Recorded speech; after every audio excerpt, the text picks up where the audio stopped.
All gold, everything. Yes, sir. I would like to call it an anthem. That's not a hit. It's an anthem. It's an anthem. Yes, I don't care where. When that came out, I don't care where I was, whether it was Dusseldorf, Germany, whether it was Dubai, Yes, sir. whether it was anywhere, it was a hit. Yes, sir. And I believe when I Googled you or searched you, they was like, that was like your third record you ever made?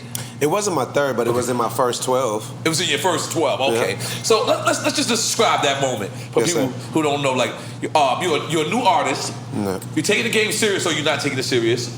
Yeah, were you independent before that? So I was super independent. You know, for Right. me, music is a decision. You know, that's what it was for me. For a lot of people, I feel like, a lot of people tell, I grew up to do this, man. I've been rapping, blah, blah. Right. No, I've been trying to figure it out my whole life. I was born in Trinidad, Tobago. I came over here as an immigrant. No green card. Wow. You know what I'm saying? Wow. My mother had to figure it out. You know what I'm saying? Wow. My father had to figure it out. Right. And so having to do whatever we needed to do to take care of each other is something that we've always done. So when my father and mother split, my mother wasn't going to move back to Trinidad because it just didn't make sense to go backwards. Even though, let's describe to people, because even though for people who've never been to Trinidad, Trinidad is a beautiful place. Oh yeah, it's not like I'm talking about a third world country. Beautiful. It's got its issues too. No, definitely. I got family in Laventel, more. They got some hood shit going on. You know what I'm saying? Like Maraval. These are all projects in Trinidad, and if you go there, you'd be like, wow, what's it's it's not what you're used to when it comes to like natural projects. But just in general, that mentality of like, well, we can't go back to Trinidad right now. It kind of put in my mind where I got to figure it out. So I worked. Your family moved from Trinidad straight to Atlanta? So my father moved to America first to figure it out. Okay, but what part of America? I think he came to Florida first. Okay, wow. He came to Florida first. It's kind of Caribbean coming to Florida. Oh yeah, of course. Florida feel like a certain type of thing. But he came to Florida first, man, and then he was figuring it out, doing his thing. Right. Then me and my mother, we lived in Canada first because she had to take care of her sister because she wasn't well. Your passport is stamped from the beginning. Yeah, I lived in Canada. Then we left Canada, came back to Trinidad. Then we left Trinidad and came to Florida. Then we left Florida, went to New York. I lived in New York. Left New York. Then went to Atlanta. Wow. Left Atlanta, then went to South Carolina. Wow. Left South Carolina, came back to Atlanta. Wow. So this is just for me as a teenager. That's how my teenager. It's all shaping you. All these places are shaping. No, it was super important. From going from an all-black school in Atlanta to an all-white school in South Carolina. Wow. That gave me the best perspective I ever had on life. Moving forward, why I'm successful continuously in the game is because I understand people. Right. That I can see people because I had to deal with people growing up. Right. I didn't just have to deal with my own culture. I had to understand why white people think the way that they think. And what is also my perspective as a black man compared to a black American's perspective is not the same. Caribbeans don't think exactly like how black Americans think. And discriminate against each other. It's different. It's different. Like we don't get taught racism and those type of things in Trinidad like that. When I was coming up, because black people are the predominant bunch. Yeah, you know what I'm saying? You got Indian and black, so that's brown and black. It's also like what EFN said on the islands that I see a lot. It'd be like color racism. They discriminate. They discriminate against black Americans. Oh yeah, that's what I'm saying. They have an issue. You know what I'm saying? Like people on the islands will call people black American Yankees. It's colonialism. And stuff like it's really just carrying the same colonialism, like that whole perspective. What was the country that colonized Trinidad? Just for background history. Do you know? I don't want to say the wrong thing. Was it England?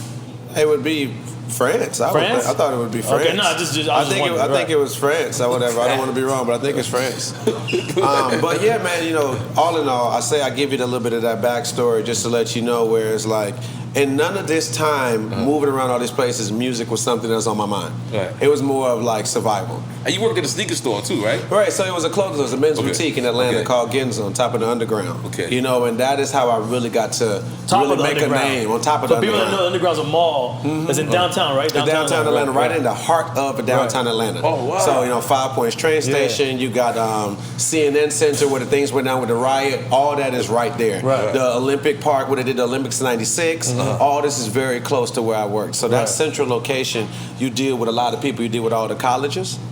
You know, so you got Clark Atlanta, Spelman, Morehouse, and then you deal with all the people that work in the companies, like I said, CNN, the Coca-Cola Center, all these type of places. And then you got all the street dudes who hustling or whatever, from Broad Street all the way over to Peter Street, all these different places. So all these people became my people. Right. Because I've always been a person that's been styling somebody for a long time. That was my job before I got into music, styling and fashion. I mean, I was a cook before. I did lawn care. I managed a moving company.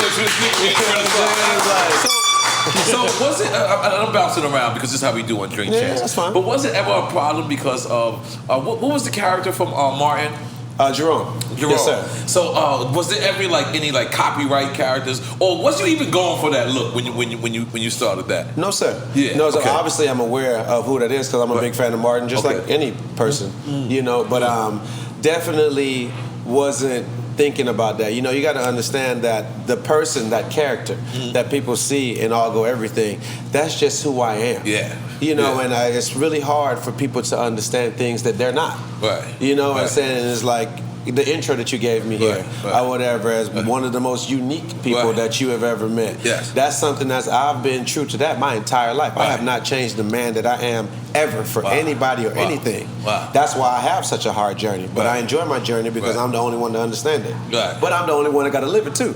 So I'm not really bothered by it. But it's an interesting one. Like when I have the out of body kind of just like I'm sitting there, might be drinking or smoking, I might go back and look at All Go Everything just to do my homework. No, I had to do my homework today. Now I looked, and it was like there was two different characters. I did see the Jerome one, right? But I saw your version of it, and then I also saw. It was three people that I saw, even though it was just you. I saw Jerome Rome. I saw a dude that was just like me, proud to be from this other island, but still American, because I'm Puerto Rican, and. So I saw that guy. I saw that you really had the Trinidad flag in almost every scene. And then I saw the hood version of who you was in Atlanta. Like when you were walking around with certain people, and I was like, wow, this is interesting because you embodied all of these characters. Like no character to me was fake. You know what I'm saying? Or was made up. But the thing is, I do identify with the people when they say Jerome Rome. So that's why when I ask that question, no Fox or these big studios ever call you and say, yo, don't do that character no more? No, we never had any issue from anybody. That was literally, the power of the media is just very powerful. They'll make it seem like it's an issue, but I've never had an issue with Martin. I've met Martin. You met Martin? That's hard. That's hard. I've met a lot of people, you know what I'm saying? But I have never had a real issue with anybody. Misunderstandings from the media's perspective, that's probably my biggest curse or whatever. But just because I stay to myself, I stay focused on the work because the work is what's going to keep me going. What was the issue I think you had in New York? You came to New York and you said something that the New Yorkers wasn't doing for New Yorkers. Something like that. So I had a show for... SOBs, I believe. No, it wasn't SOBs. SOBs was incredible. I had a show for Converse in Brooklyn, in somewhere. I forgot what studios it was. And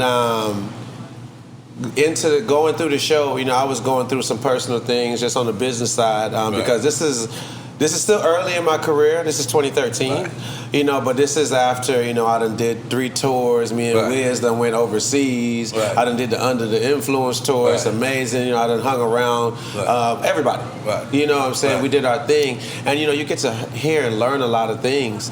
And, at the end of the day, every artist, when you're, on your rise, you go through a lot of pressures because for us, unfortunately, we don't have enough people around us to be the role model. I've never had a role model. I've never had a big homie. So you're figuring it out. I've always have figured every single thing out myself. So, I'm never going to make an excuse about it. The things that I said at that time... Take a shot. The things that I said at that time were, very true based on what I was hearing.